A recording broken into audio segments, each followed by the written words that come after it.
Okay, hi, Assalamualaikum, and good day, everyone. Alright, so now we are going to look at chapter 6, okay, which is on the cost of production.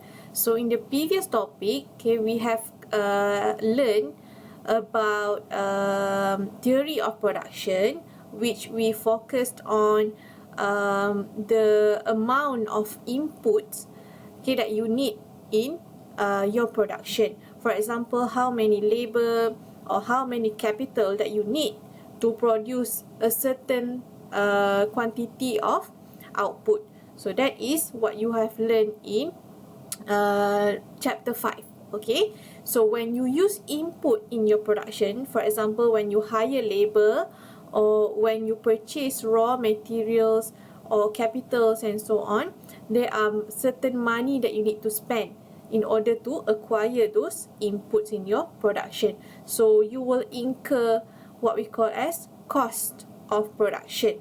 So your cost of production will depend on how many inputs you use, okay, in your production.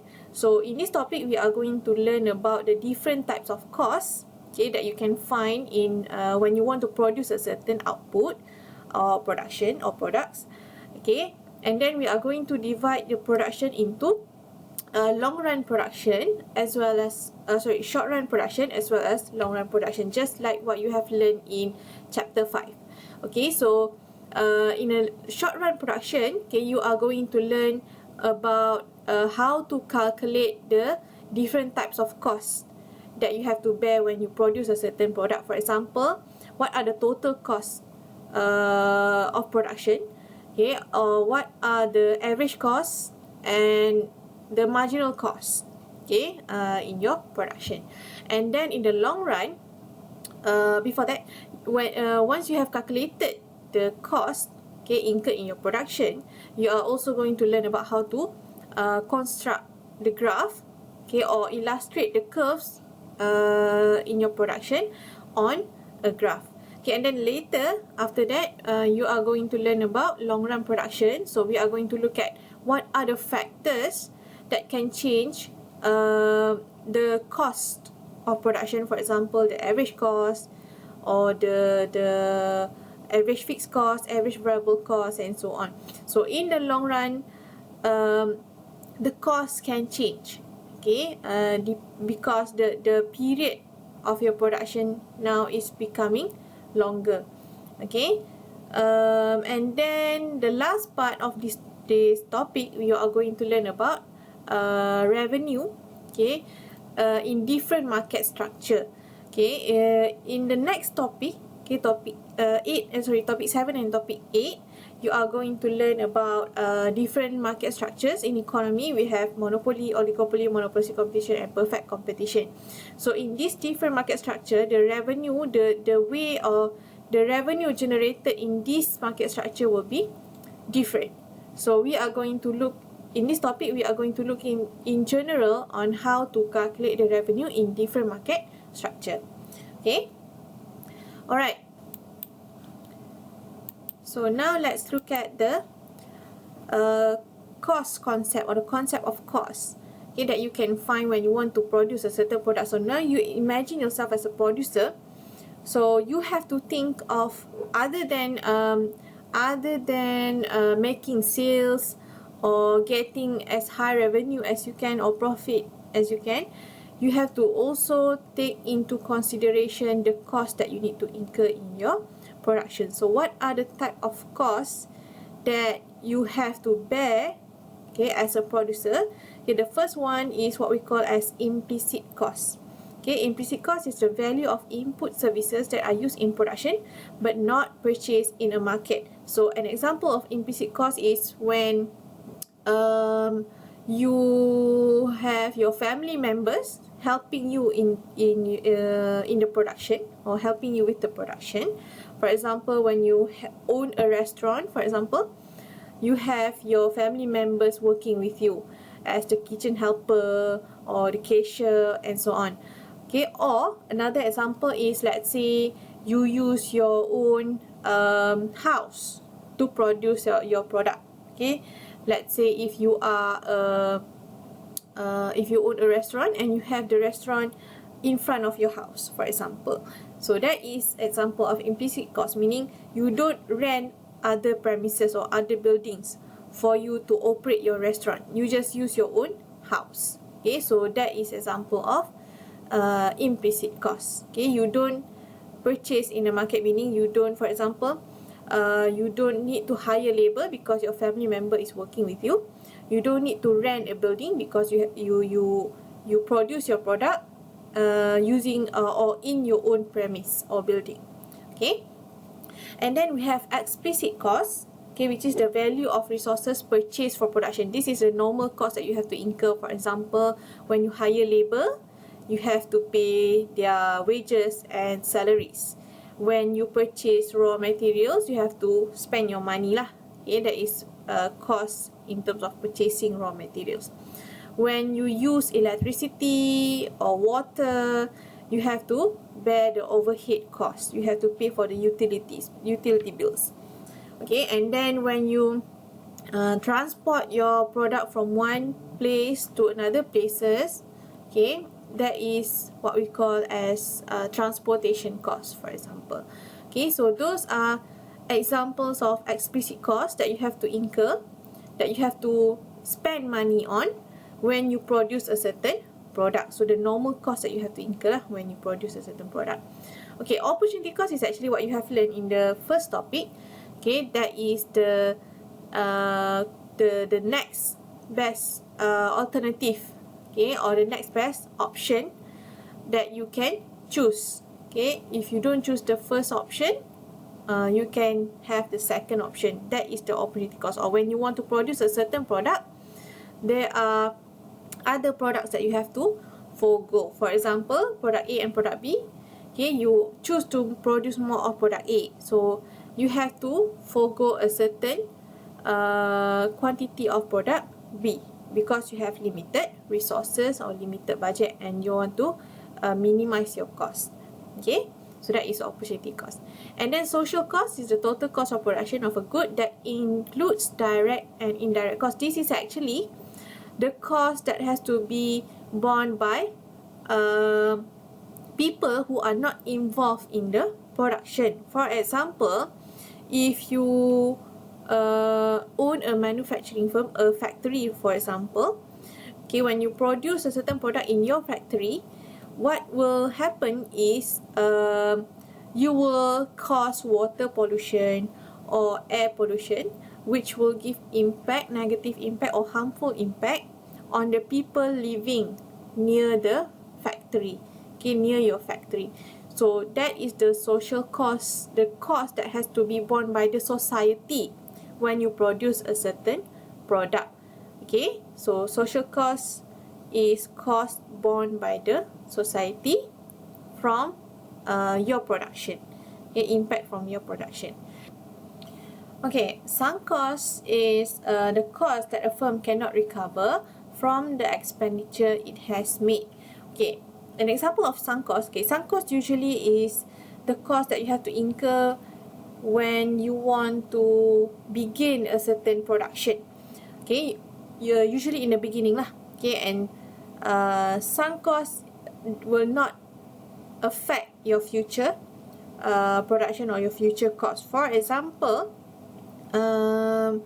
if you want to produce a piece of cloth, okay, baju, okay, what you need is a sewing machine. Okay, so when you purchase the sewing machine, that sewing machine is specifically used only to produce cloth. Okay, so that sewing machine has a specific use. Okay, so once you have purchased that sewing machine, you can only use it to produce cloth. You cannot use it to produce any other products.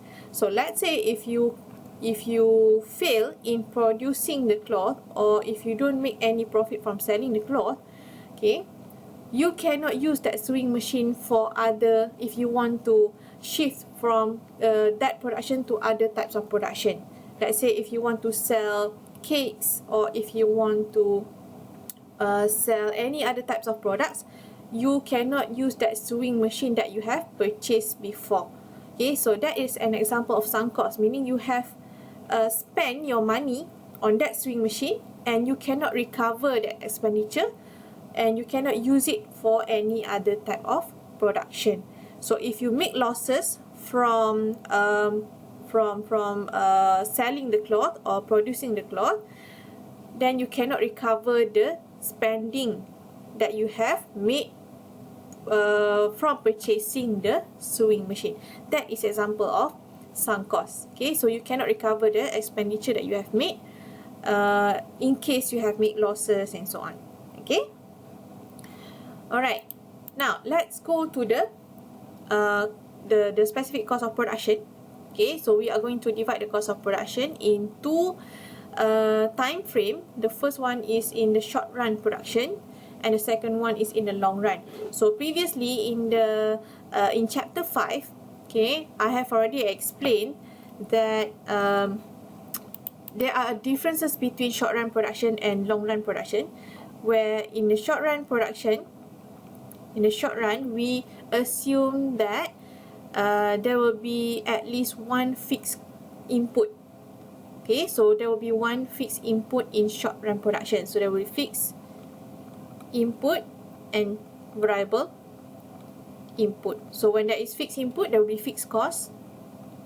When there is variable inputs, there will be variable cost. So in the short run, you will incur fixed costs as well as variable cost. Okay, and then in the long run, we assume that all inputs are variable input. So in the long run, you will incur what we call as variable cost. Okay, because all inputs are variable, as what you can see in the slides here. Okay, a fixed input is an input which the quantity does not change according to the amount of output. Okay, so in the previous topic I have explained what do we mean by fixed input. Okay, fixed input is actually input that will not change regardless of how much you produce. Okay, for example, if you don't produce anything, you still have to pay the fixed input. Okay, or if you produce 100 units of your product, you still have to pay that kind of the same amount of fixed input. So an example of fixed input is, for example, building. Okay, when you rent a building, so the fixed cost here is rental lah. Okay, for example, rental. Okay, so regardless of whether you produce 1,000 products, 2,000 products, 10,000 products, 100,000, or you don't produce anything, you still have to pay the same amount of rental. Let's say, for example, monthly you have to pay 2,000 ringgit of rental for your premise or for your building. So that 2,000 you have to pay whether you produce or you don't produce. Okay, that is an example of fixed cost. Okay, and then variable costs are the costs that you have to pay when you hire variable inputs. For example, when you hire labor, so you have to pay salaries or wages. Okay, and then when you use electricity, like what I have mentioned just now, when you use electricity, you have to pay the electricity bill. So utility costs or overhead costs. Okay, so the more you produce, the more electricity you have to use. So the more bills you have to pay. So that is variable cost. It will change with the amount of your production. Okay, if your amount of production change, your variable cost will change. Okay, so that is the difference between fixed costs as well as variable costs. Okay, now let's look at how to calculate the cost that you will incur when you want to produce a certain level of output, okay, or quantity of output. Okay, so you have the total cost, meaning the overall cost, okay, when you have added the fixed costs as well as the variable costs in the production. So when you want to produce a certain goods or services, okay, this is the total cost that you have to include, okay, in your production. Okay, why is it important for you to know the cost of production? Because you want to make sure that you will get profit. So when you know the cost, you can set the certain price that you want to put for your product, so that you can gain a certain level of revenue, and when you minus with the cost, you will get profit. Okay, so how do you measure the total cost in your production is you have to add the total fixed cost, okay, meaning the rental of building or the rental of machineries, and then you add with the total variable cost, for example the salaries that you have to pay, and then the utilities or overhead costs, the raw materials that you have to purchase, the transportation costs, the storage costs, and so on. So those are total variable costs. Okay, so when you add total fixed cost and total variable cost, you will get the total cost. Okay, so total fixed cost is, I have already explained just now, okay, independent of output, meaning regardless of how much you produce, you still have to pay the same amount of fixed cost. Okay, for example rental. And then total variable cost is the cost of input that changes with output. The more you produce, the more variable cost you have to pay. Okay, so for example, let's say I give you an example, okay, so that I can show you the examples of calculation later on. Okay, let's say you have the total cost. Okay, total cost. Let's say the total cost when you want to produce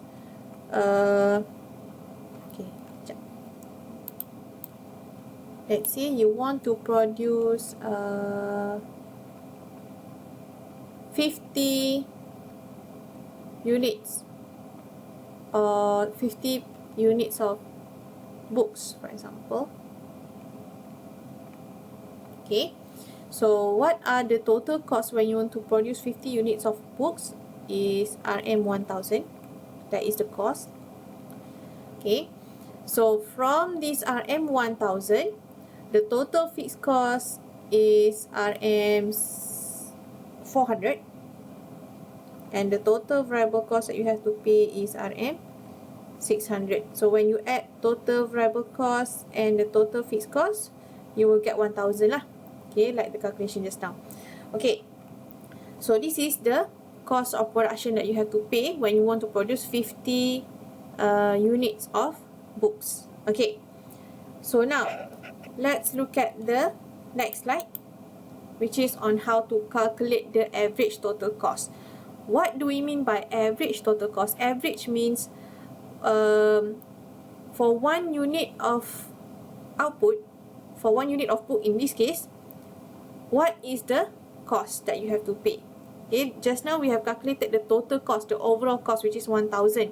You produce 50, you have to pay 1000 for the cost. Now you want to know for 1 unit of book, what is the cost that you have to bear. So this is what we mean by average total cost. So for example, okay, you have to look at the formula here to calculate average total cost is the total cost that you have to pay. Okay, berapa jumlah cost yang you kena tanggung, bahagi dengan quantity, divide with the quantity, the total output, the total product that you manage to produce. So in this case, ATC, okay, average total cost is the total cost, which is RM1000 in this case. You divide with the quantity that you manage to produce, which is 50 units.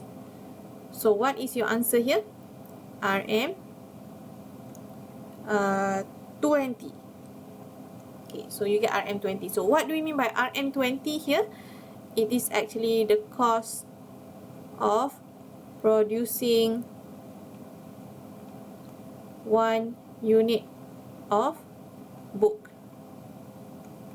Okay, that is RM20. Cost of producing 1 unit of book is RM20. Okay. Alright, now okay, so we have calculated the average total cost, okay, for this production. Now we want to know how much is the fixed cost, okay, for each unit of the book produced in this production. Okay, so how to calculate the average fixed cost is, okay, so average fixed cost is the total fixed cost, for example the rentals and so on, you divide with the quantity of output that you produce. So in this case, the total fixed cost is RM 400. You divide with the quantity which is 50. Okay, so what you get here is RM 8. Okay, meaning for each product, the fixed cost that you have to pay is RM 8 ringgit. Okay, and then the average variable cost, okay, is the total variable cost. Okay, you distribute with the total number of output that you produce. So the total variable cost is RM 600 divide with 50 units of books that you produce. So you will get RM 12. Okay, so if you notice, when you total up this average fixed cost and average variable cost, you will get RM 20, which is the average total cost. Okay, so that is your average total cost for 1 unit of product. Okay, alright, so now you look at this slide here, you make a little bit of correction. This formula is supposed to be average total cost equals to average variable cost plus average fixed cost. Okay, silap sikit kat sini. Alright, so that is the formula for calculating the average total cost, average variable cost and average fixed cost. Okay, so just now we have seen the total cost, okay, that you have to incur when you want to produce 50 units of books. Okay, now producing 50 units of books will cost you RM, total of RM 1000. Okay, so that is what you have calculated just now.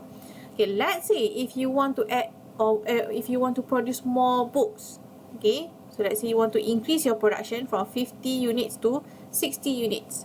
So what is the total cost when you want to produce 60 units of books? That would be RM, for example, RM 1400. So from this information here, you can actually calculate the marginal cost. Okay, so marginal cost here, okay, you find the term marginal again. So marginal is actually, the meaning of marginal is additional. So in this case, marginal cost means additional cost. So marginal cost is actually the additional cost that you have to incur when you want to increase your production. So if you produce 1 more unit of books, for example, what is the additional cost that you have to bear, that you have to pay? Okay, so to calculate marginal cost, the change in the total cost, as you can see here, the change in the total cost is 1400, RM 1400 minus RM 1000. You divide with the change in quantity, output that you produce, okay, which is 60 minus 50. So in this case, 400 divide with 10, you will get RM 40. So what do we mean by RM 40 here? Okay, it is actually the additional cost, okay, additional cost incurred by producing one additional ataupun one more unit of book. Okay, you produce one more unit of book, the extra cost that you have to pay is 40. So if you produce 10 more, so 40 times 100, sorry, 40 times 10, you will get RM 400. Okay, for the total marginal cost lah. Okay, when you produce additional 10 units of books. So RM 40 here is for 1 unit. Okay, the extra cost for producing 1 unit of additional book. Okay. Alright, so now let's look at the cost curves. So once you have calculated, okay, let's say you have different level of output that you want to produce, from 0, you increase to 10, to 20, 40, 50, 60 and so on. You will incur different costs. Okay, usually your cost will increase. Okay, so in this graph, you can see, okay, the x-axis here is the quantity ataupun output lah. Okay, output that you produce. Okay, and then the cost that you have to incur, which we have here total cost, total variable cost, as well as total fixed cost. Okay, so you can see that the higher the output, let's say here 10, 20, if you do the scaling lah, this is just a sketching. Okay, 30 and so on. So you can see your cost is increasing. Okay, your total cost is increasing when you produce more product. Okay, so total cost is, the total cost curve is the highest lah because it is the total, okay, for producing the a certain number of output. Okay, and then you have the fixed cost. So you notice here the fixed cost, the total fixed cost curve is a horizontal line. So let's say you pay rental for machineries and building, the total is RM 500. So regardless whether you produce 10 unit of output, 20 unit, 30 units and so on, you still have to pay the same amount of fixed input, which is 500. So that's why your fixed cost, the fixed cost curve here is constant. Okay, it is horizontal. It does not change with the change in the output. Okay, and then your total variable cost will start from 0. Okay, why does it start from 0? Because when you produce 0 production, when you don't produce anything, that is 0 production, you will not incur any variable cost. Meaning, if you don't produce anything, you don't need labor. If you don't produce anything, you don't need any raw materials, you don't use any electricity. So your variable cost will be 0. Okay, so if you produce 0 production, your variable cost will be 0. So that's why your total variable cost starts from 0 and then it moves upward. Okay, because as you produce more, your total variable cost will increase. And if you notice, the difference or the gap between total cost and total variable cost here is parallel. Okay, so if you minus total cost and total variable cost, the gap here is actually the fixed cost. Okay, so the gap here is worth 500. Okay, so from total cost to total variable cost, the difference is or must be 500, which is the total fixed cost. Okay, now let's look at the short run average cost curve. So you can see in this graph you have average total cost, which is the highest, okay, the total one here, and then you have average variable cost, okay, average fixed cost, and marginal cost. As you plotted the data, okay, or the figures, you will get this kind of curves. So for average total cost, okay, you will have a U shape. Later on I will explain, okay, about the shape of these curves here. Okay, and if you notice the marginal cost, it will intersect at the minimum ATC. Okay, MC ni, marginal cost ni dia akan bersilang dekat minimum ATC. Okay, and minimum AVC. Okay, and then for average fixed cost, if you notice the average fixed cost curve is a bit different from the rest because fixed cost, okay, dia akan downward sloping. It will decrease as you produce more quantity or as you produce more of output. Okay, what are the reasons? Okay, kenapa average fixed cost is decreasing? Because your fixed cost is distributed to your production. So if you produce more, your average fixed cost will become smaller and smaller. For example, let's say if you produce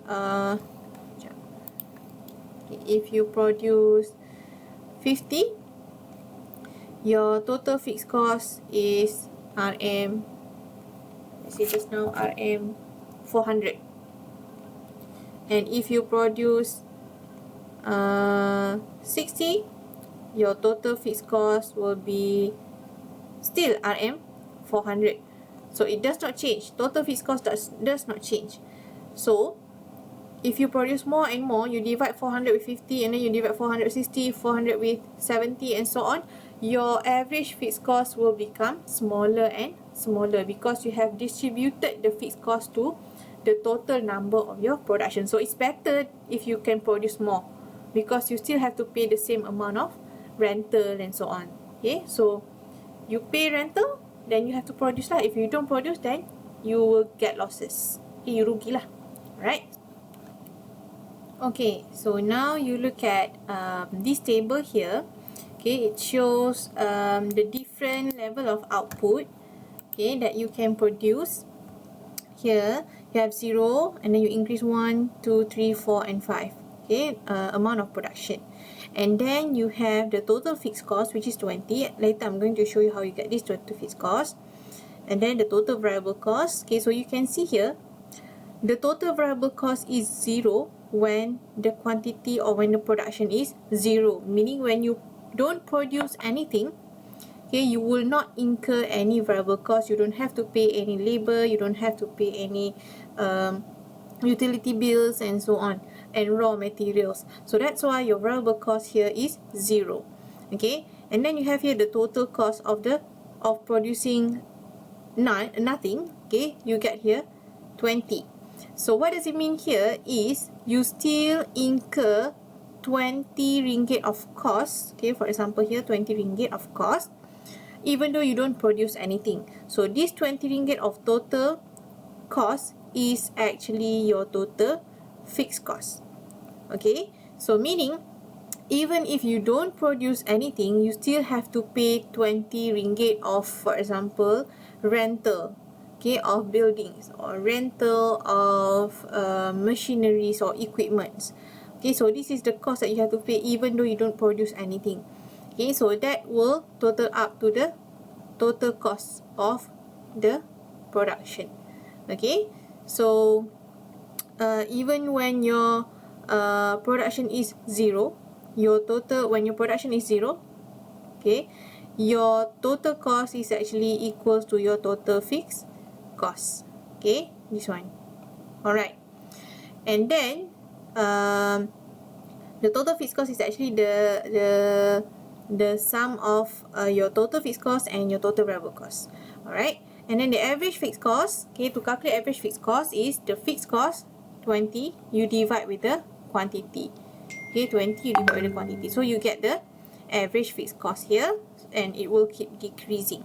Okay, and then you have average variable cost. Okay, average variable cost is variable cost here you divide with the quantity, variable cost you divide with the quantity. So for average variable cost, at the beginning your average variable cost will decrease, okay, and then at some point it will start to increase. Okay, so later I will explain why your average variable cost will decrease and then increase. Same as average total cost. Okay, same with average total cost here. Okay, your average total cost in the beginning will decrease, and then at some point it will start to increase. If you have a complete table here, you will actually get the average total cost increasing. Okay, and then the marginal cost, okay, decrease, and then it will start to increase. Okay, so you will basically have a U shape of average variable cost, average total cost, and then marginal cost. Okay, so this is what you get, the previous one, the previous slide here. This is what you get after you have put all these data or illustrate all this data on a graph. Okay, so now I'm going to show you the different stages of production. Okay, so you see here we have 3 different stages in terms of the cost. Okay, so at the first stage you notice that your average variable cost is decreasing, but your average fixed cost is decreasing even further. Okay, so if your average fixed cost is decreasing more than the decrease in the average variable cost, your average total cost will decrease. Okay, and then at stage 2, okay, your ATC remain constant, okay, because the falling effect of average fixed cost, okay, is balanced with the rising effect of the average variable cost. So fixed cost decrease, variable cost increase. So your ATC will be a bit balanced at stage 2. Okay, and then at stage 3, you can see that the falling effect of average fixed cost. Okay, it is flat here. The average fixed cost is flat here, as compared to the increase in the average variable cost, which is a bit steep, meaning average variable cost is increasing at a fast rate. Okay, so what will happen is your average total cost will increase. Okay, so that is for different stages of your cost of production. Okay, change in the cost of production. Okay, so to explain this, okay, this is actually related to this slide here. Okay, but I'm going to relate your marginal cost with average total cost, because average total cost is the combination of average variable cost and average fixed cost. So to make the comparison easier, okay, I will explain on the relationship between marginal cost and average total cost. Okay, marginal cost, if you recall, okay, marginal cost is the additional cost that you have to incur when you increase your production, when you add more quantity of output. Okay, so as you produce more, you will incur additional cost. While average total cost is the average cost for each unit of the output that you produce in your production. So it's better that the marginal cost is lower than the average cost. The additional cost of producing additional product is lower than the average cost of the production. So in this case, you can see the first stage here. Okay, let's say here, you can see that the red curve here is the marginal cost. You can see that the marginal cost is lower than the average cost. Marginal cost is lower than average cost. So when marginal cost is lower than the average cost, what will happen is your average cost will decrease. Okay, it will bring down the average total cost. So as you produce more, it will be efficient. Okay, you can reduce your cost, okay, your total cost, because your marginal cost is still lower than the average cost. And then at some point here, your marginal cost will intersect with your average total cost. So at this point, you notice that your average total cost is actually at the minimum. So it means that your marginal cost will intersect the minimum ATC. Okay, MC ni dia akan bersilang dekat minimum ATC. Okay, marginal cost will intersect at minimum ATC. And from this point onwards, you notice that the marginal cost is now higher than the average cost. Okay, so it's now marginal cost equals to average total cost. The average total cost is at minimum. Okay, and then from that point onwards, your marginal cost is higher than your average total cost. Meaning producing more and more product will incur higher costs, which is higher than the average. So that's why your average total cost will increase. Okay, so that is the relationship between your marginal cost of production with the average cost of production. Okay, now we want to see the relationship between productivity and cost. Okay, this graph up here is actually the graph that you have learned in the previous topic. Okay, this one. Okay, which is a theory of production. So in the previous topic, we have learned about how you get the marginal production and average production. So your marginal product and your average product will increase, okay, at the beginning of the production because of specialization. Okay, so as you hire more and more labor, for example, you will have more labor that are specialized in their own work. Okay, but at some point, your production or your increasing more labor will cause overcrowding. Okay, so that is what we mean by diminishing marginal product. You increase more labor, it will not increase your production. Okay, it will reduce your production, or your production will increase but at a lower pace. Okay, so why does that happen? Because of overcrowding. You have too much labor cramped in one premise or one building. Okay, so these labor will no longer be productive. They are no longer specialized. For example, the same people will do the same work. The different people will do the same work, okay, which is not needed.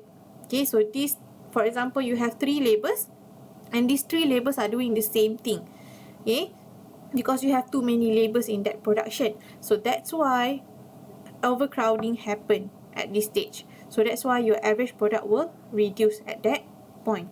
So how does that relate with cost?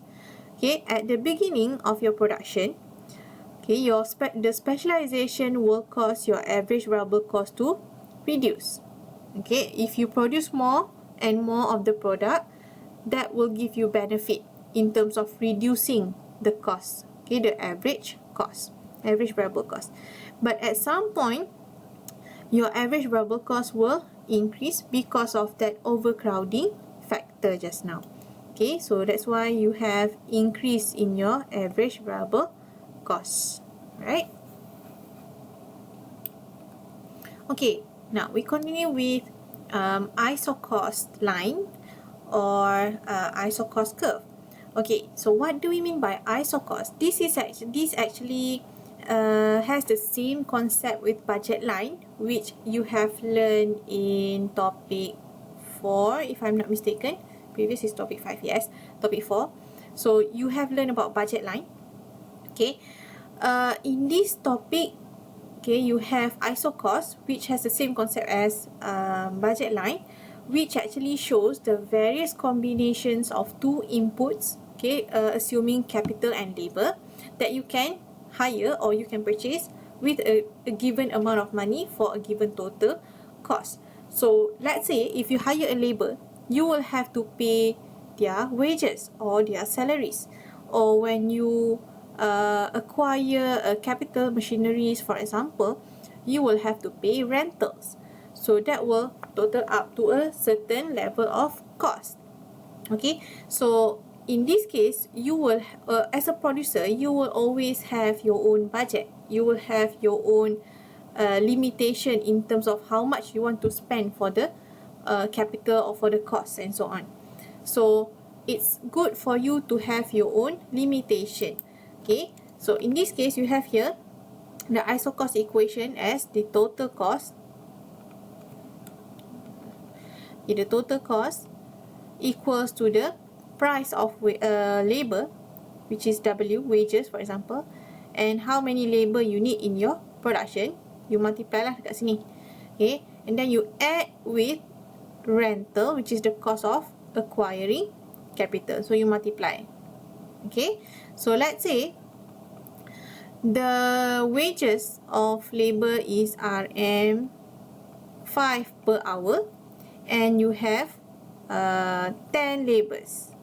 Okay, and then you have the rental of a machinery is RM 200, and you have 5 machineries. Okay, so what you have here is 50, which is the cost of labor. You add with 1000, so you get here the total is RM 1050. That is the total cost of your production. Okay, alright, now let's look at this example of Isocost line. Okay, how do you get this Isocost line? Is, let's say you want to incur a maximum of RM 10 ringgit for your production, meaning you want to allocate RM 10 ringgit to spend on labor and capital. Okay, so with this RM 10, you want to know how much labor and how much capital you can hire. Okay, the maximum number. Okay, so let's say you have RM 100 to produce a certain level of output. Okay, so the cost of labor is let's say RM 20. You have to pay RM 20 for to hire a labor, a worker. And the cost of machine, which is an example of capital, is, let's say, also RM 20. Okay, so with this RM100, what is the maximum number of labor you can hire? That is 5. So that will total up to 100. Okay, 5 number of labor. And for machine, you can also hire or you can also rent maximum of 5 machine. That will total up to 100. So the maximum number of labor you can hire with 100 ringgit is 5. The maximum number of machine you can rent with RM100 is also 5. So when you combine these two quantity of labor and machine, you will get here the number of capital is 5 maximum on this slide, and then the number of labor is also 5. So you connect the 2 points, you will get the Isocost line. So basically this has the same concept as budget line. Okay, that is for theory of consumer that you have learned in topic 4. Okay, so same concept here. So this blue line here actually shows the maximum number of labor and capital that you can hire with the budget that you have, which is 100.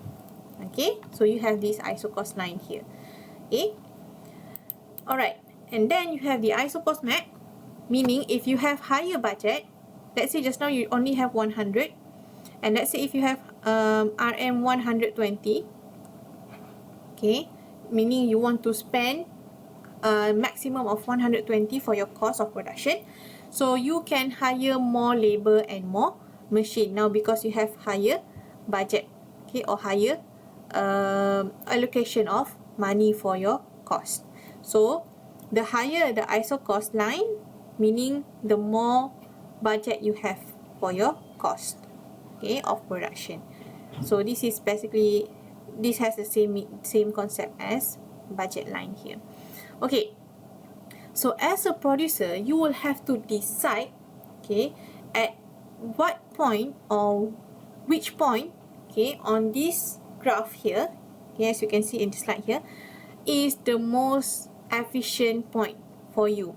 So the main objective as a producer is for you to maximize your profit and minimize your cost. Okay, so where do you get this equilibrium point, or where do you minimize your cost? Okay, from hiring the capital and labor. So how much of capital and labor do you need to hire so that you can produce within your budget? Okay, so the point is at point Y. So you have here the curve, the curvy line here is isoquant curve, which you have learned in the previous topic. Here, isoquant is the combination of capital and labor that you can use to produce a certain level of output. Let's say this curve here, this isoquant curve here, is the combination of capital and labor to produce 500 units of product. Contoh lah, for example. Okay, so to produce 500 units of products, how much capital and labor that you need to hire? You need to consider as well the cost that you want to incur. So the Isocost line, the blue and the red line here is the Isocost lines. Okay, and the only point that you can produce is at point Y, because at point X you want to produce 500, but point X here does not minimize your cost. Okay, the red line here is the cost of RM 120, meaning you are producing 500 units of products with the cost of 120, which is higher. So if I show you here, okay, let me write it here. Point X and point Y, point Z as well. X and Z, that is where you produce 500 units with the cost of RM 120 on the red Isocost line here. Okay, but at point Y, okay, this is point X and Z, this is point Y. At point Y, you produce the same amount of output, which is 500 units, because you are still on the point is still on the same isochrone curve, but the cost is RM 100. So which one is more efficient? Of course, point Y, because you can produce the same amount of output but with a lower cost. That is your objective as a producer. So that's why as a producer, you will choose to produce at point Y. Okay, because you can minimize your budget and maximize your production, which is 500 units.